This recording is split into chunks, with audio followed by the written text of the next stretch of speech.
bin Abdul Aziz Al-Malibari fi Fathul Mu'in, berkata Syekh Zainuddin bin Abdul Aziz Al-Malibari di dalam kitab Fathul Mu'in.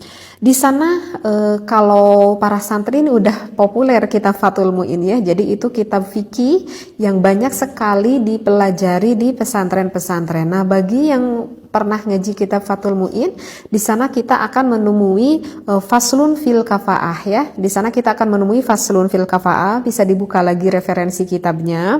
Kemudian kita lihat agak ke bawahnya itu ada tatimatun ya.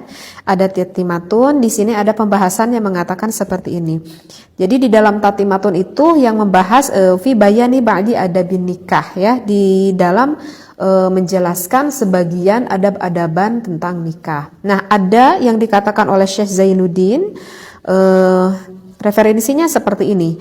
Ya juzu, diperbolehkan li zauji, bagi suami, kullu tamattu'in, boleh sang suami bersenang-senang ya, boleh suami bersenang-senang minha, dari istrinya, bima siwa halqati duburiha, selain ataupun kecuali dengan sesuatu yang berada di lubang duburnya, lubang dubur sang istri, dari lubang belakang. Nah, itu nggak boleh.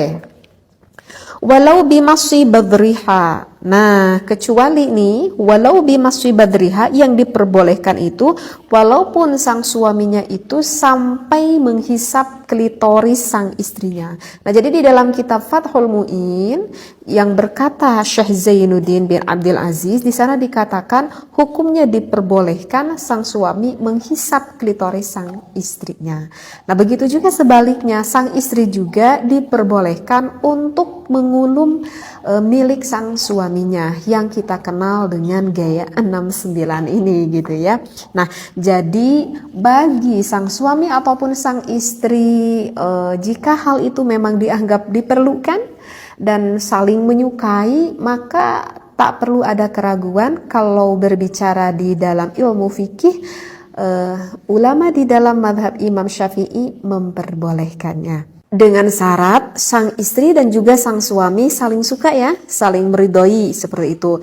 Kalau misalkan istrinya nggak mau gitu, kalau misalkan pengantin baru gitu ya, itu kemungkinan kebanyakan para istri tuh nggak mau gitu ya, karena mungkin agak jijik juga gitu ya, dan merupakan hal yang sangat di luar bayangan mungkin, sehingga nggak mau melakukan hal itu.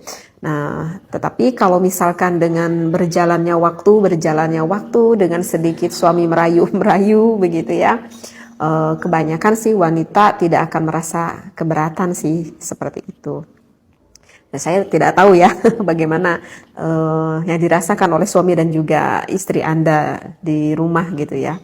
Cuman kebanyakan gitu kalau saya dengar gitu seperti itu.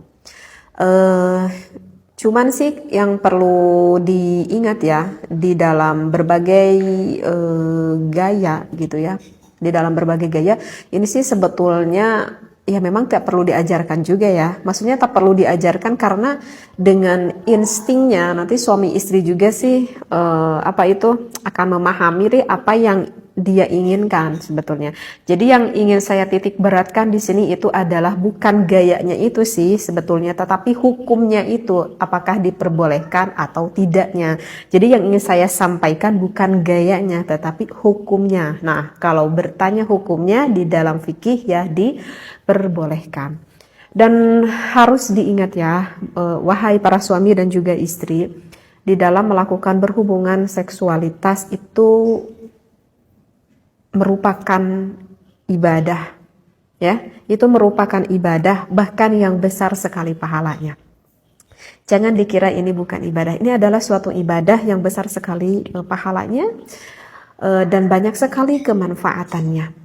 Yang namanya ibadah pasti itu akan diawali dengan yang baik, akan diakhiri dengan yang baik, dan dilakukannya pun dengan yang baik pula. Kenapa saya berkata seperti ini? Udah saya terangkan barusan ya, bahwa untuk gaya-gaya hal seperti ini sebetulnya tidak perlu diajarkan gitu ya. Artinya yang baik ini adalah jangan sampai kita mengetahui akan posisi ini, gaya ini dari sesuatu yang diharamkan oleh Allah. Misalkan nih biar takut ada yang gak paham, misalkan pasangan suami istri mengetahui hal ini itu bukan dari instingnya ataupun bukan dari keinginan sang istrinya misalkan. Tetapi hal itu diketahui oleh suaminya itu misalkan, maaf ya, itu dikarenakan sang suaminya itu sebelumnya itu melihat dulu film porn gitu ya. Paham ya maksudnya film porn. Jadi kalau misalkan sang suami mengetahui ini dari film porn, berarti kan yang dia ketahuinya itu bukan dari hal yang positif. Artinya yang dia ketahui itu dari hal yang negatif. Maka itu tidak akan menjadikan sebuah ilmu. Dan apakah akan mendapatkan efek negatifnya? Iya, akan mendapatkan efek negatifnya. Karena terkadang ada yang bertanya juga kepada saya itu seperti ini, apakah boleh nih bagi suami istri karena agar menambah ilmu, dia berniatnya baik nih, ingin menambah ilmu, bagaimana sih gaya-gaya gitu ya, ataupun dia ingin mendapatkan gairah seksualitas dari sang suami dan sang istrinya, tapi aku lihatnya sama istri kok bareng-bareng gitu kayak kata suaminya. Apakah itu diperbolehkan atau tidak? Maka jawabannya itu adalah tidak diperbolehkan walaupun sang suami dan juga sang istri melihatnya bareng-bareng, walaupun punya niat, perasaannya, niatnya itu adalah baik karena ingin membangkitkan gairah syahwatnya, ataupun bertujuannya baik menurut dirinya karena ingin menambahkan ilmu menurut pemikirannya, tetapi itu adalah apa yang dia pikirkan itu adalah mencari dari hal yang diharamkan. Maka sesuatu yang dicari dari hal yang diharamkan oleh Allah, maka hasilnya pun nanti tidak akan baik.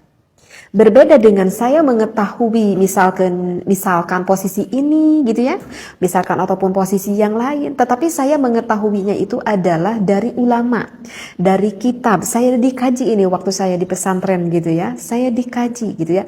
Nah itu berbeda lagi, itu memang pure dari ilmu, bahkan itu akan mendapatkan keberkahan seperti itu ya. Jadi yang saya maksudkan memang hal seperti ini nanti dengan sendirinya para suami istri itu akan memahami dan mengetahui.